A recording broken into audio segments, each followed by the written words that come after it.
ఆంధ్రప్రదేశ్కి ముఖ్యంగా విశాఖపట్నం నగరానికి ఇంతకు మించిన శుభవార్త మరొకట్లేదు. ఫస్ట్ టైం ఇండియాలోనే మనం చూస్తే గనక గూగుల్ ఏఐ హబ్ విశాఖపట్నానికి రాబోతోంది. దీనికి సంబంధించి ఈరోజు ఎంఓయూ కూడా రెడీ అయిపోయింది. అండ్ సుందర్ పిచాయ్ కూడా దీనికి సంబంధించి ట్వీట్ చేశారు.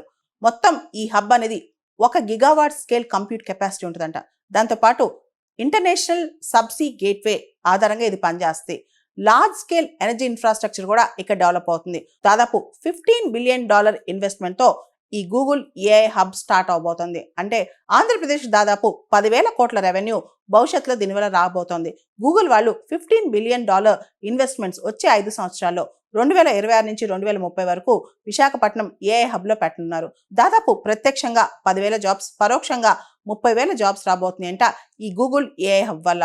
మనం చూస్తే మొట్టమొదటిసారిగా గూగుల్ వాళ్ళు అమెరికా కాకుండా ఇలాంటి AI data centre, data hub అనేది విశాఖపట్నంలో పెడుతున్నారు.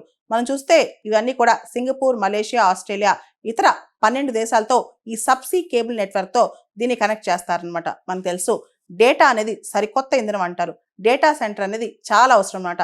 వీటన్నిటిని కొత్త రిఫైనరీస్గా పోలుస్తున్నారు. ఇలాంటి డేటా సెంటర్ విశాఖపట్నంలో రావడం అనేది ఆంధ్రప్రదేశ్ రాష్ట్రానికే గుడ్ న్యూస్ అని చెప్పొచ్చు అనమాట. అక్టోబర్ 14 అంటే ఈరోజు గూగుల్ వాళ్ళు ఎంఓయూ చేసుకున్నారు. దీనికి సంబంధించి కేంద్ర మంత్రులు, మన చీఫ్ మినిస్టర్ చంద్రబాబు నాయుడు గారు, తర్వాత union finance minister Nirmala Sitharaman garu, union IT minister Ashwini Vaishnaw garu, అదేవిధంగా ఆంధ్రప్రదేశ్ ఐటీ మినిస్టర్ నారా లోకేష్ వీళ్ళందరూ కూడా అటెండ్ అయ్యారు. దాంతో పాటు గూగుల్ క్లౌడ్ యొక్క CEO థామస్ కురియన్ కూడా ఈ కార్యక్రమంలో పాల్గొన్నారు.